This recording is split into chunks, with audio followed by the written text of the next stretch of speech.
Jumaniyozov Sulton 1920-yilda oldingi kommunizm kolxoziga qarashli Olchin mahallasida Jumaniyoz ota va O'g'iljon ayalar xonadonida to'ng'ich o'g'il bo'lib dunyoga kelgan. Sulton ota yoshligida ota-onadan yetim qolib, buvisi Gulniyoz ona qo'lida juda qiyinchilik zamonlarda ulg'ayib voyaga yetgan.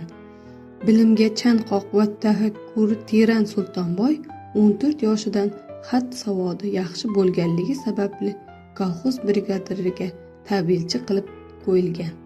Keyinchalik Sultonboy bilimli va mehnatkashligi sababli rahbar xodimlar nazariga tushib, tuman markazida ochilgan boshlang'ich ta'lim o'qituvchilari tayyorlanadigan bilim yurtida sirtdan o'qishga sharoit yaratib beriladi. 1940-yil umr yo'ldoshi Salima Sultonovaga uylanadi va 1941-yil Ikkinchi jahon urushiga ketadi. Umr yo'ldoshi Salima singlisi Bozorgul o'sha davr qahatchiliklarda va qiyinchiliklarda front ortida kurashni boshlaridan o'tirishadi. 1942-yil birinchi qizalog'i Ra'no dunyoga keladi. Sultonboy Jumaniyozov 6 yil Ikkinchi jahon urushida mardonavor jang qiladi. Bir necha marta yaralanib, gospitalda davolanib, yana frontga yuboriladi. Urushda ko'rsatgan vatanparvarligi, qahramonliklari va jonbozliklari uchun bir necha marta taqdirlanadi. 1946-yil esa eson-omon ona yurtiga qaytib keladi va yana o'z ish faoliyatini boshlaydi.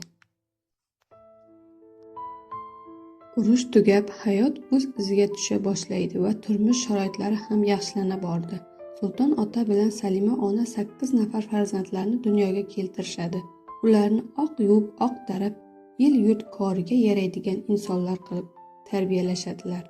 Sulton ota ko'p yillar mobaynida o'zi yashab turgan hududlarda joylashgan boshlang'ich va o'rta maktablarda til va adabiyot o'qituvchisi kasbi orqali faoliyat ko'rsatib, hurmat e'tirofga sazovor bo'lgan. Mehnatlari e'tirofga loyiq ko'rilib, faxriy yorliqlar, ko'krak nishon va ordenlar bilan taqdirlangan. Sulton ota bilan Salima enalar bir-biriga bo'lgan mehr-muhabbati, hurmati, mehnatkashligi bilan o'rnak bo'la oladigan insonlar bo'lgan. Shu sababli barcha farzandlari oqila va o'qimishli bo'lib, el yurt koriga yaraydigan farzandlar bo'lib yetishganlar.